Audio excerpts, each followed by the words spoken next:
PBNU-nya sekarang itu pelin-pelan. Memang kenyataannya gitu. Sangat pelin-pelan. Masuk gitu. angin. Gitu loh. PBNU-nya masuk angin.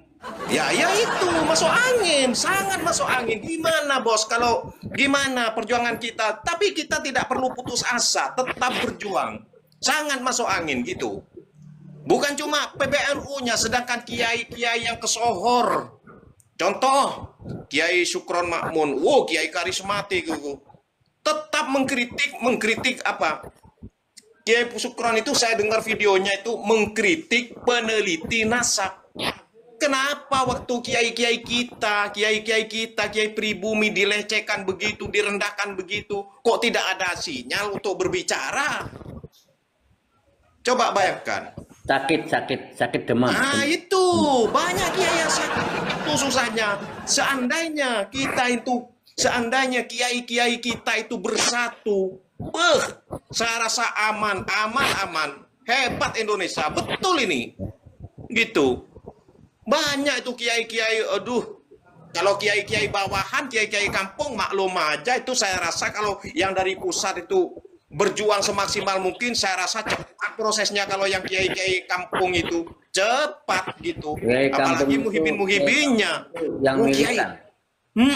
Kiai yang kampung. Kiai yang kesohor loh. Kiai yang kesohor aja. Kiai sangat karismatik, diakui di internasional. Ulama diakui di internasional, bisa gitu aja. Untuk apa? Gitu. Untuk apa? Dia tuh overdosis kebanyakan obat. Untuk apa? Itu meneliti nasab, pikirkan nasib aja. Gimana itu? Kok yang peneliti kok bisa nggak didukung? Yang seharusnya ada dukungan penuh dong. Ya itu. Gitu. Kebanyakan obat overdosis ya. Gitu. Sedangkan kiai kita dilecehkan. Satu HP pezina, pejudi lebih mulia daripada 70 kiai. Gimana ceritanya kok gak ada kritik, kok gak ada yang membantah itu? Kok cuma rakyat-rakyat yang jelata seperti saya nggak tahu apa, nggak tahu ke barat ke timur, baca kitab nggak bisa, yang berani lantang untuk menyuarakan. Sedangkan yang pinter-pinter kitab itu kok, susah kayaknya ya. Gitu. Banyak orang pinter nggak bener gitu kok. Kalau saya jujur aja, lambat laun terus saya suarakan di kampung. Di kampung saya itu mayoritas mukibin. Tapi lambat laun saya suarakan dengan cara yang santun, etika yang bagus. Alhamdulillah sekarang banyak yang keluar dari mukibin. Gitu. Iya, itu namanya perjuangan. Kalau seperti kita ini mau berjuang gimana kalau nggak melalui medsos? Kita suarakan lewat medsos. Ini sama-sama perjuangan. Karena perjuangan itu berbagai macam cara. Gitu. Betul. Makanya setiap ada kajian ini dari siapa? Ini sering kok Gus Doleng itu. Saya kadang ada di Gus Hasan, ada saya nyimak di bawah. Bener-bener saya mengkaji. Gimana apakah betul Klan Ba'alawi itu batal, semua saya ikuti. Saya mengaji, memang betul-betul mengaji. Karena apa? Jujur saya ini rakyat awam, orang awam. Yang ternyata saya nilai, oh iya, jaraknya antara siapa itu Baki Mukodam sama siapa itu lagi? Ubaidillah sama Ahmad bin Isa 550 tahun baru ketahuan apa masuk akal. Dari segi akal sudah gak masuk itu. Apalagi diperlihatkan kitabnya dari segi akal, logika aja kan nggak masuk. Gitu satu. Memang saya mulai dulu ya, jujur aja, sebelum tercetusnya 12 tesis Kiai Imad, saya ini sudah nggak percaya. Karena saya dalilnya bukan dalil akli. Gitu. Nggak percayanya itu dari segi akal aja. Masalah setiap saya buka di YouTube, tujuan saya ingin mengaji pada Habib itu isinya bukan ilmu, melainkan kurofat, dongeng mencaci maki pemerintah, mencaci maki Kiai Nusantara. Selain itu gak ada, pasti itu sudah. Siapa yang ngajarin ilmu saya ingin tahu, pasti dongeng isinya, gitu loh. Jadi hancur bener. Sejarah dibelokkan. Pendiri pendiri siapa itu pendiri NU bukan Kiai Hasyim Asy'ari, malah ditulis di nomor 3. Kemana PBNU-nya? PBNU-nya itu kemana? Gitu yang sangat disayangkan. Makanya serasa nunggu berapa tahun lagi, serasa nunggu 10 tahun untuk cepat terselenggaranya muktamar itu supaya cepat diganti gitu loh. Tuh. Kalau nggak direvisi kepengurusan baik dari ranting sampai ke pusat itu, saya rasa angel gitu. Karena begini saudaraku, Ya. perbedaan kiai yang masyhur dengan kiai kampung itu di pola makan dan pola tidur. Kalau kiai kampung itu makannya masih alami, ya, umbi-umbian. Jadi belum kena banyak makan roti sama tidur di hotel gitu. Jadi lebih militan. Nah, kalau mereka yang masyhur-masyhur itu kebanyakan makan roti, tidurnya kebanyakan yang tempat yang empuk, akhirnya terlalu banyak makan kimia, overdosis, nggak sadar-sadar, akhirnya lalai begitu kan. Ya itu. Kata Imam Ghazali, banyak makan, banyak tidur, banyak lalai, begitu. Masuk ngain gitu. Memang begini juga, kata orang tua dulu, yang membuat terlena itu sehingga mau menjadi pengkhianat atau abu-abu atau main dua kaki atau tidak tegas gara-gara apa? Harta, tahta, dan wanita. Begitu. Betul. Terkait Jadi masalah kiai-kiai yang kampung ini, yang dibilang kiai kampung, itulah suara Tuhan. Ternyata, alhamdulillah wa syukurillah ala nikmatillah. Apa yang terjadi? Secara sanksi sosial, Ba'alawi rungkat di masyarakat. Begitu. Tinggal analoginya adalah ketika Ibu Pertiwi bangkit, maka dengan bangkitnya Ibu Pertiwi, rungkatnya Mbak Alawi di NKRI. Silakan lanjut. betul sepakat. Itu tanggapan Kiai masyhur. Wa makarullah khairul makirin. Ya, Sebaik pembalas tipu daya itu adalah Allah. Sekarang Allah sudah membalas semua tipu daya kaum Ba'lawi yang Dan selama itu ada terusannya, Kang Doleng. Wa basyiril lil mukminin, ya, kabar gembira bagi orang yang beriman. Begitu ya. selama 100 tahun lebih umat Islam dibodohi dengan kedok tipu daya kaum Ba'lawi ini dengan mengaku cucu Nabi. Itu suatu kebohongan besar. Apalagi kita, para kiai pun banyak yang dibodohi oleh mereka. Adapun sekarang para kiai-kiai yang masih membela para habib, nabi palsu ini, saya yakin cepat atau lambat mereka akan menjadi sampah-sampah peradaban. Nah, betul itu.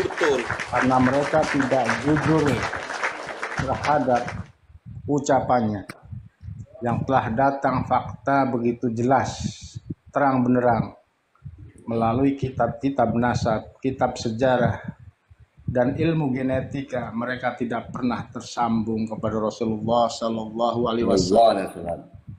Tapi para kiai yang masih membela itu adalah sama saja pembela kesesatan. Hukumnya sama di mata kita. Sekarang rakyat, masyarakat dari semua elemen sudah bersuara. Saya sepakat dengan pepatah bahwa suara rakyat adalah suara Tuhan. Itu saya yakin. Karena Tuhan telah menggerakkan hati kita semua untuk mengungkap suatu kebenaran. Boleh jadi di antara tokoh-tokoh kita itu ada kepentingan ada kepentingan politik, ada kepentingan kekeluargaan, ada kepentingan yang lain-lain. Tapi kalau kita bersuara tidak ada satu motivasi apapun. Tidak ada kepentingan apapun kecuali menyuarakan kebenaran. Begitu saudara. Kalau saya jujur aja, di kampung saya tempo hari itu ada pengajian. Setelah saya baca itu kok ngundang Habib ini, penceramah Habib ini. Nah setelah itu Pak RT-nya ada penggalangan dana. Jujur aja saya nggak ngasih. Bahkan saya nggak datang. Biarin teman-teman saya bertentangan dengan saya nggak apa-apa. Kalau mau diskusi silakan datang ke rumah. Cuma saya karena apa? Saya jujur aja nggak ada dalil. Kan untuk apa saya ngeluarkan dalil karena wong saya nggak percaya? Sudah kalau nggak suka ya sudah. Justru yang mempercayai bahwa Habib itu adalah nasabnya tersambung ke Rasulullah itu harus membuktikan dengan data yang valid. Kan cuma gitu aja. Kalau yang nggak percaya untuk apa bawa data? Nggak, apalagi orang-orang bodoh kayak saya. Mau dipaksakan gimana kalau sudah nggak percaya gitu? Justru yang ngotot masih ngotot itu bahwa Habib itu masih tersambung nasabnya ke Rasulullah, itu yang perlu membuktikan kan gitu ceritanya.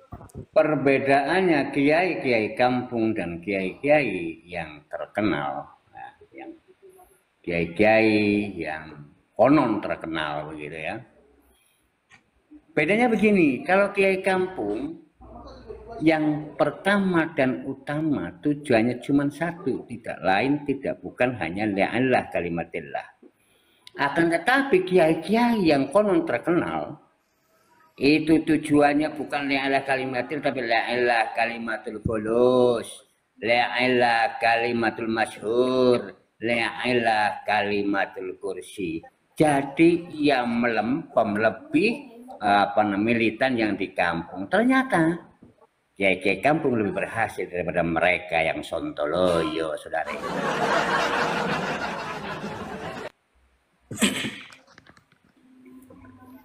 Ya, kita juga sangat berharap mudah-mudahan adanya dari perbincangan kita di sini di Rumah Banur, khususnya Muhyiddin, pada sadar mereka itu korban politisasi agama. Begitu aja.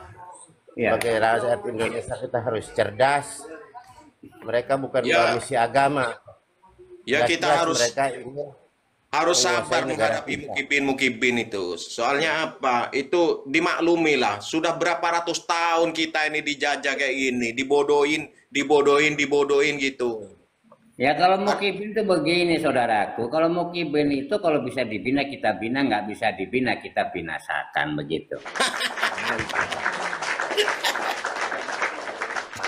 Aduh, ya. Ini udah bernarasi tuh Bang Bran, katanya kalau yang percaya habaib silahkan, yang enggak percaya ya silahkan. Enggak semudah itu. Kalian habaib udah membelokkan sejarah negara kami. Setuju. Kalian habaib udah mesti nistakan nabi kami. Itu yang kita ibaratnya perjuangkan. Kalian itu bukan misi agama buat ibaratnya kedok kejahatan kalian. Ini real.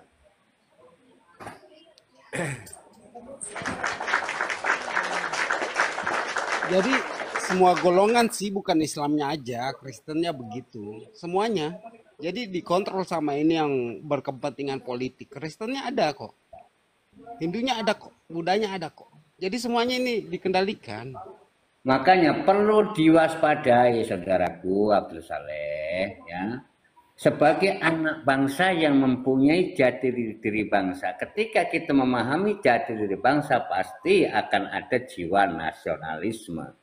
Nah, ketika kita bicara nasionalisme itu bukan hanya Islam saja, baik Islam, Kristen, Katolik, Hindu, Buddha, Konghucu, kepercayaan, bahkan yang tak punya agama sekalipun.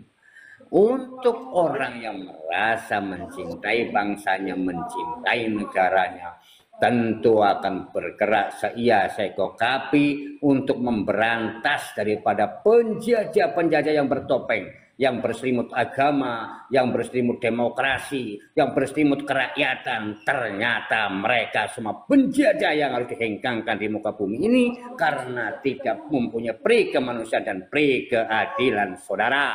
Merdeka. begini, begini, Prof Macan Putih, bukan antara percaya dan tidaknya.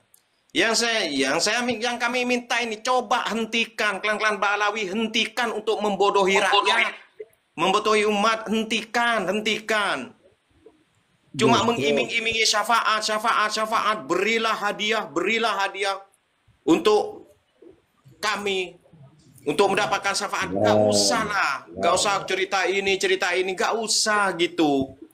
Enggak lah, kalau saya menghargai kok banyak di sini HBB, tetap saya hargai. Tapi kalau cuma pengakuan bahwa saya ada, Rasulullah itu adalah kakek kami, jangan dong. Nggak boleh gitu, bukan antara percaya dan tidaknya. Gitu.